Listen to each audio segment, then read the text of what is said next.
Lactobacilli, Staphylococcus aureus, Salmonella, Escherichia coli, and Campylobacter.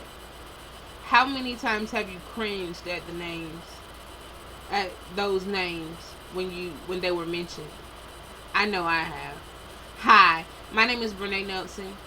I'm here to inform you on the prevalence of foodborne pathogens in hamburgers by consumption among college students.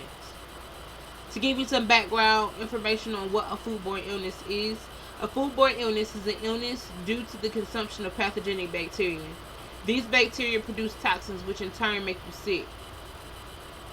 It is estimated that roughly 48 million people are diagnosed with some form of foodborne illness. Out of those, 128,000 are hospitalized and 3,000 deaths occur annually.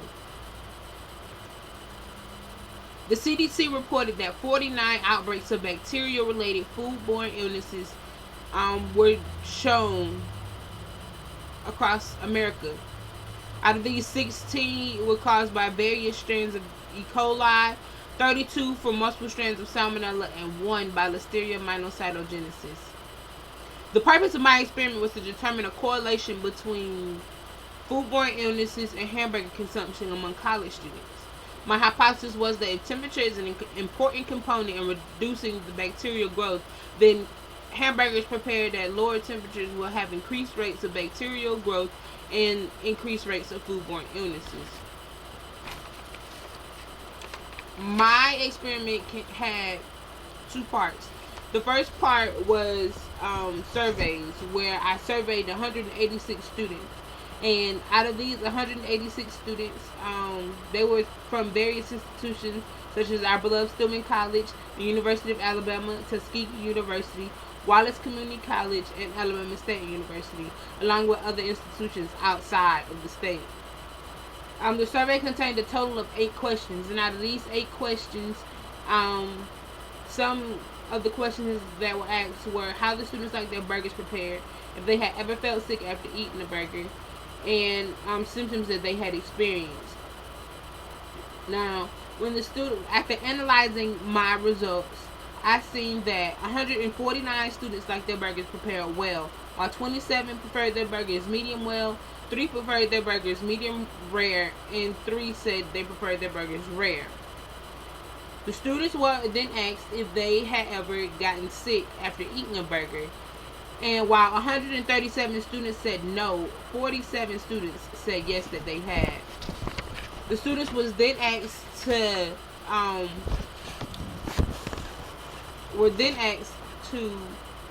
about the symptoms that they had experienced.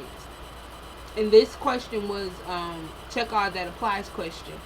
47 students said that they had experienced upset stomach and nausea. 21 said that they had experienced diarrhea, 12 said vomiting, 11 said cramps, 9 said headaches and dizziness, 2 said fever, 3 said chills, and 3 also stated that they had other symptoms.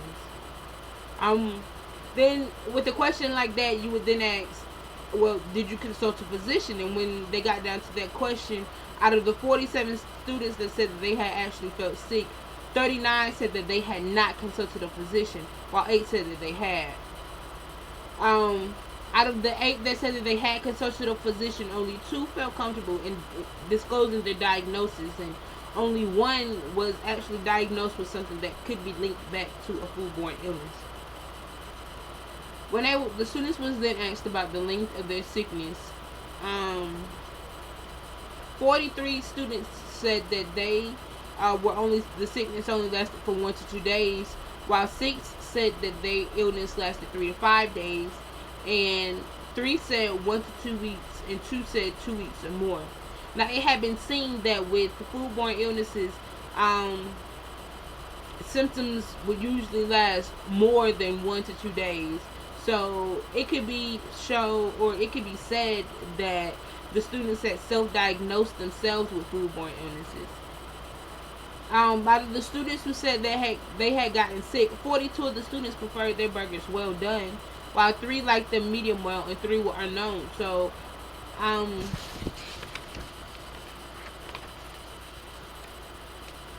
that right there partially refuted my hypothesis. The second part of my experiment then turned to the question, does temperature affect the levels of bacterial growth on hamburger meat?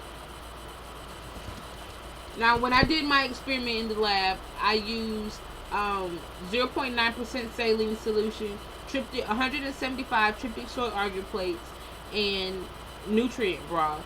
The nutrient broth was in order for the bacteria to grow, but the situation with the nutrient broth was it allowed any bacteria to grow, and it wasn't selective for the bacteria. So the plates that I was getting turned out to be more bacterial growth at temperatures prepared at higher levels than lower levels, and I concluded that the ones that had the most bacterial growth at higher levels could have been due to a number of sources, such as contamination of both the nutrient broth, the tryptic soy agar, and human error on my part. In conclusion, the results of my experiment refuted my hypothesis because survey participants reported illness from preparations of burgers, well and medium well, and bacterial growth was not reduced by temperature. Bacterial growth could have been due, like I said, to human error or contamination. With my future studies, I hope to accomplish either use a different protocol or add different steps to my own protocol and assess the risk of the consumption of undercooked, assess the risk associated with the consumption of undercooked meat. Thank you and have a good day.